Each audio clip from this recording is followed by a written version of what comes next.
What's up, world? Uko here from Better Therapy Now, and welcome to lesson 4 of the abundance mindset, transforming scarcity into abundance. So think about where you feel that life is scarce. Some common areas are time, relationships, and money. For time, maybe you feel like you are always rushing or you just can't prioritize your task in a way that's helpful for you.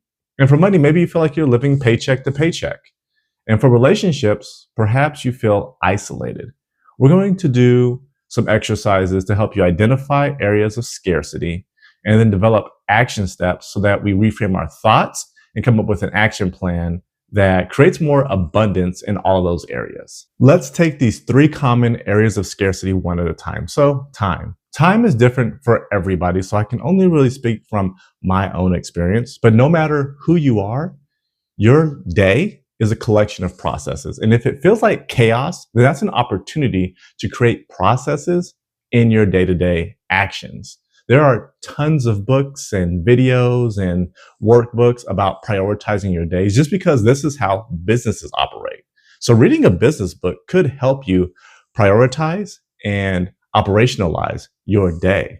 I can tell you about myself because out of all the areas of scarcity, I've always felt like time was a major area of scarcity. I just couldn't get things done on time.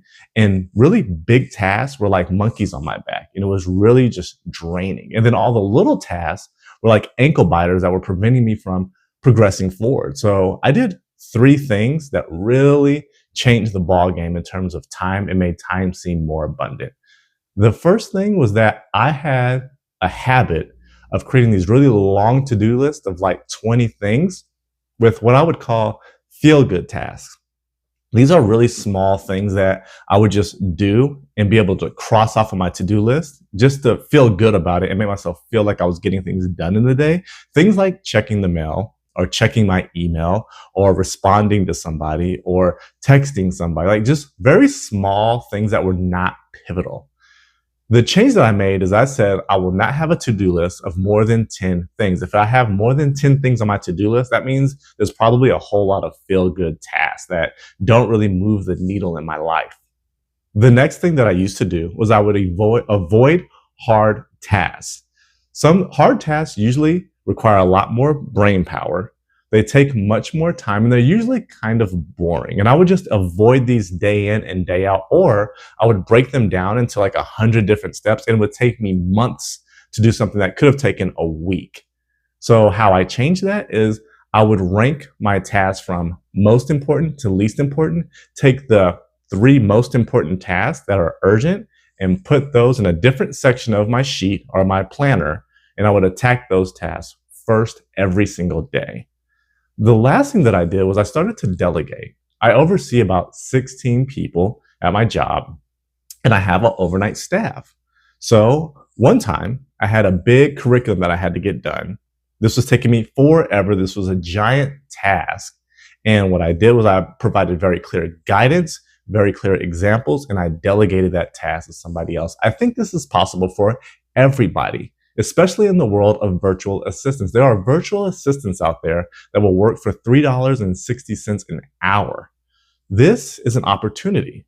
Overall, if your time seems scarce, that's at least an opportunity to prioritize your tasks. Money is a little more complicated. This is the area of scarcity number 2 that we identified. So I'm not a financial advisor, but I will say a couple of things. One, you would be shocked at how many people do not track what they spend and do not have a budget. NerdWallet estimates that 26% of people do not have a budget, and those who do still overspend. What you track, you can manage. Just do that one thing, track what you spend, and be intentional about it, and be very specific about it. And that could be all the difference. Now, for the third area of scarcity, relationships. And when you're talking about relationships, you're often talking about isolation. I think isolation is the area of scarcity that you can move the needle the most. And it's the one that I like to talk about the most. There's a lot of advice when it comes to developing relationships and breaking the cycle of isolation, such as break the ice with more people, go out to more social events, do online dating. But I think all of these areas come with a level of social anxiety that's kind of inherent in those activities. But there's one area that people don't really talk about the most when it comes to socializing and breaking the cycle of isolation, and that is engaging in a service, something like volunteering or being a mentor or even finding a mentor. This takes off the anxiety associated with socializing because there's really no expectation. When you go out to a party, there's kind of a performative aspect to it and an expectation, maybe an expectation that you put on yourself, but there's still that expectation, and that brings with it a lot of pressure and a lot of social anxiety. You can do something like feed my starving children. I've done feed my starving children multiple times, and it's perfect for just feeling like you're doing something purposeful with other people and you connect naturally. They set you up around these machine stations and you just package food with each other. Everybody has their individual job to make the station work. You're sitting there and you're talking. There's music playing. You're kind of cheering after each box that you fill. It's a pretty good time and you're connecting with others. The best part about service is that it's free. It just costs time. And if you align it with your purpose, it'll increase the motivation. It'll enhance the feeling of authentic purpose and values, and it'll make you feel good. The thing about doing a service is that everybody's kind of at their best. They're feeling their best because they know that they're making a difference. So they're much easier to approach and they're much more likely to be open to conversation. And you yourself will feel better in that environment. It's much different than your typical social environment where people kind of have their defenses up. So you have to actually break the ice with other people. When you're doing a service, you don't have to do that.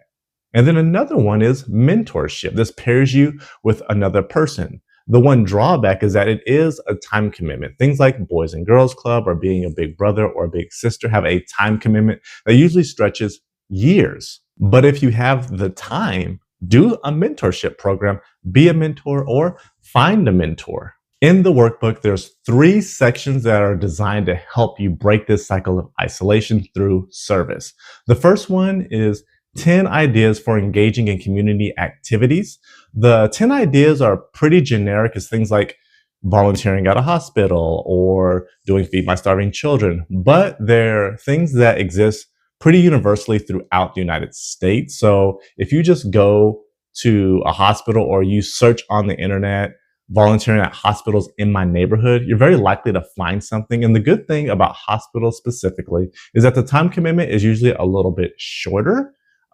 Places like food banks, the time commitment is really loose. It's just do it whenever you have time and they have availability. So you can even become a regular at a food bank and develop relationships that way, all while doing something that's purpose driven. The next one is a continuation of 10 more ideas to volunteer. And then the last section are 10 mentoring opportunities, all of them pretty universal. Things like YMCA, Boys and Girls Club, or Big Brother, Big Sister. The worksheet, recognizing abundance in areas of scarcity, we're going to identify areas of scarcity, anything from 2 areas to 5 areas.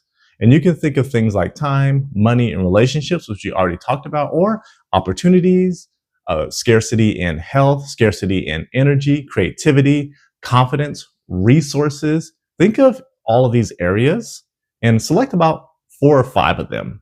Once you've identified these areas, you're going to reframe your thought from a thought of scarcity to a thought of abundance. And then you're going to create action steps to make them more abundant in your life.